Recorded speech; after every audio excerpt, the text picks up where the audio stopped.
सविस्तर आपण विषय मांडणार आहोत, बघणार आहोत, विश्लेषण त्याचं करणार आहोत। मराठा आरक्षणासाठी मराठा समाज बांधवांचं आंदोलन सुरू असताना संभाजी भिडेंनी त्यावर भाष्य केलं।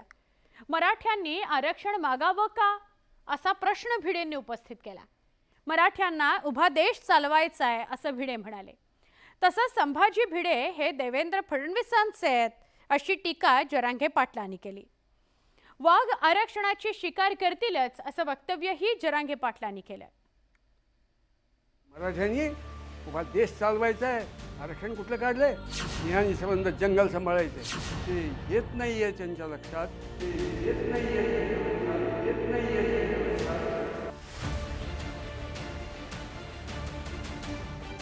आरक्षण कुठे घेऊन बसलाय असं वक्तव्य संभाजी भिडे यांनी केल्यानंतर नवा वाद निर्माण झालाय।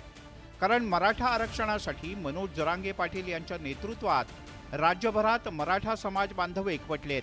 राज्यात ठिकठिकाणी सर्वच पक्षाच्या नेत्यांना मराठा कार्यकर्ते आरक्षणावरून जाब विचारतायत। मराठा समाजाला आरक्षण कधी मिळणार असा थेट प्रश्न या नेत्यांना विचारला जातोय।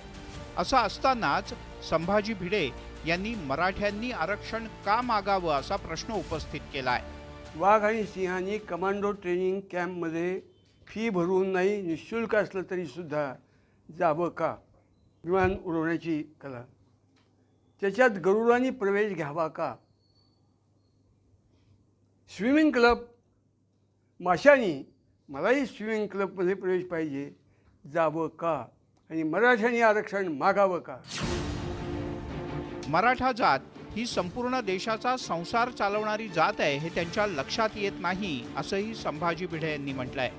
मात्र मराठा समाज हा मुख्यतः शेतीवरती अवलंबून आहे, तर बेभरवशाचा पाऊस आणि पीक मालाला मिळणारा अत्यल्प भाव यामुळे ग्रामीण भागातील मराठा समाजाची आर्थिक स्थिती खालावली आहे। परिणामी मराठा समाजातल्या विद्यार्थ्यांना शिक्षण घेणं सुद्धा दुराप्रास्त झालंय। महागडी फी भरणं मराठा विद्यार्थ्यांना शक्य होत नाही। यासाठी मराठा समाजाला आरक्षण देण्याची मागणी केली जाते। परिणामी संभाजी भिडे यांनी ज्या विषयातली माहिती नाही त्या विषयात बोलू नये अशी भूमिका मराठा समाजाकडून घेण्यात आली आहे। याला त्याला दोष देऊन उपयोग नाही राहिला। आता उपयोग नाही दोष देऊन। हे देवेंद्र फडणवीस आहेत आणि वाघ आरक्षणाची शिकार करील ना। जंगल आमचं आहे ना, वाघ शिकार करणार आरक्षणाची कशाला लागतंय ना? हे ज्या ज्या संघटनेत मराठ्याचे पोर आहेत, ज्या पक्षात मराठ्याचे पोर आहेत त्यांना माहिती आरक्षण कशाला लागतं। आरक्षणाच्या मागणीवरून मराठा समाज बांधव आणि ओबीसी समाज बांधव आक्रमक झाले आहेत। दुसरीकडे संभाजी भिडे यांनी आरक्षण कुठे घेऊन बसलाय असा प्रश्न उपस्थित केल्यानं नवा वाद मात्र सुरू झालाय। Bureau report, news 18 Lokmat.